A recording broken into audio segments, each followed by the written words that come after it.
Assalamu alaikum, hello everyone and welcome back to my channel. In our last lectures, we discussed what educational psychology and the major theories of learning.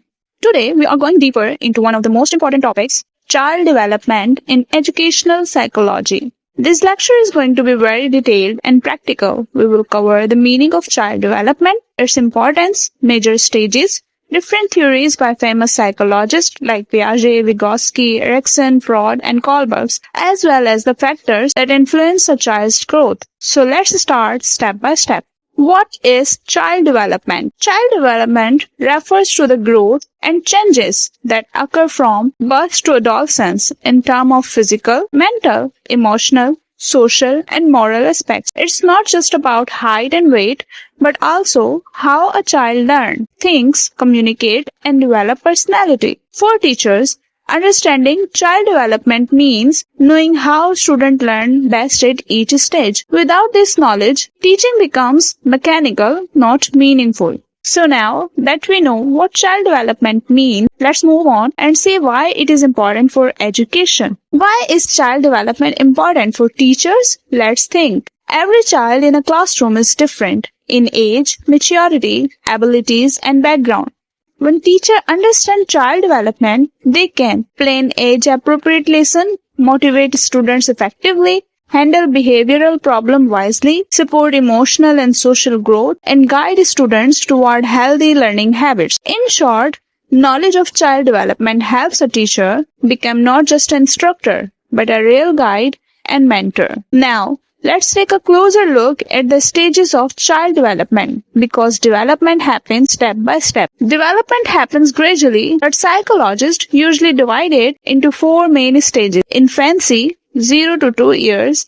In this rapid physical growth, learning through senses, first words, emotional bonding happens. Number 2, early childhood, 2 to 6 years old. In this, language develops quickly, imagination is strong, children start social interaction. Number 3, middle childhood, 6 to 12 years old. Logical thinking starts, school learning became important, peer influences increases. Number 4, adolescence, 12 to 18 years, puberty, identity search, abstract thinking, emotional ups and downs. Each stage has its own need. A teacher must keep these stages in mind while planning lessons.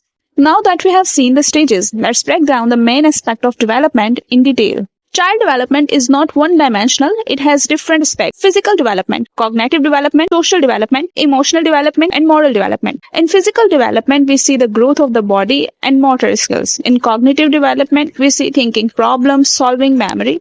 In social development, we see interaction with peers and teamwork. In emotional development, we see self-control, confidence, and empathy. And moral development, we see understanding right and wrong. All these aspects are connected. For example, a child who is socially confident may also perform better academically. Now, to understand these aspects more deeply, let's study the theories of child development by famous psychologists. So, first of all, we will cover Piaget cognitive development theory. Jean Piaget explained how children's thinking changes as they grow.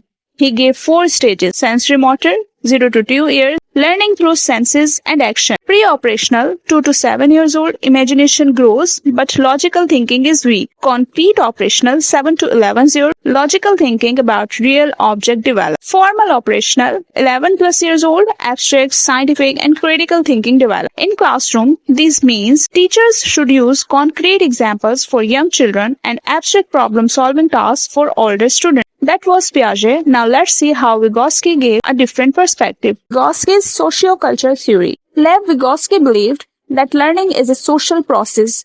He gave us zone of proximal development, ZPD, what a child can do with the help. Scaffolding, teachers or peer support that helps the teacher achieve learning. Teachers should guide students step by step, provide help when needed, and slowly make them independent. After Vygotsky, let's see how Erikson explained the emotional side of child development. Erikson's psychological stages. Erikson described development as a series of psychosocial changes. For school education, 2 stages are the key. History versus inferiority, 6 to 12 years old. Children want to succeed Failure makes them feel inferior. Identity versus role confusion. 12 to 11 years old, teenagers search for identity. Guidance helps them build confidence. So if we see in classroom application, teachers should encourage, praise, effort, and guide students in discovering their skill. Now let's add two more important theories, Freud and Kohlberg. Sigmund Freud explained development in terms of psychosexual stage, oral, anal, phallic, latency, and genital stages. Though his theory is less applied in modern classroom, it reminds us that early childhood experiences shape personality. Lawrence Kohlberg explained moral development in three levels: pre-conventional, obedience and punishment; conventional, social approval, law and order; post-conventional, moral principle and justice. In classroom application, teacher must give real-life examples of fairness, honesty, and responsibility to build moral reasoning. Now let's see what factors influence child development. Development doesn't happen in isolation. It is influenced by hereditary genetic traits, environment, family, school, culture, nutrition and health, physical well-being, technology and media, modern influence on behavior and learning. Teachers should balance these influences by providing healthy and positive learning environment. Finally, let's connect all this theory to classroom application. Teacher can use child development knowledge in many ways. Plan age-appropriate lessons, use scaffolding and group learning, encourage emotional growth with praise and support, promote moral reasoning through discussion and role play, respect individual differences among students. This makes teaching effective, student-centered, and holistic. Let's wrap up everything in a conclusion. So, in conclusion, child development is the study of how children grow and change across physical, mental, emotional, social, and moral dimension. Piaget taught us about stages of thinking. Vygotsky highlighted social learning. Erikson focused on emotional challenges. Freud and Kohlberg explained personality and moral growth. As teachers, when we apply these ideas in our classroom, we don't just teach subject, we shape lives and personalities. Thank you for watching. If you found this lecture helpful, don't forget to like, share, and subscribe. In our next lecture, we will study motivation in educational psychology, how to inspire students to learn. See you in the next video.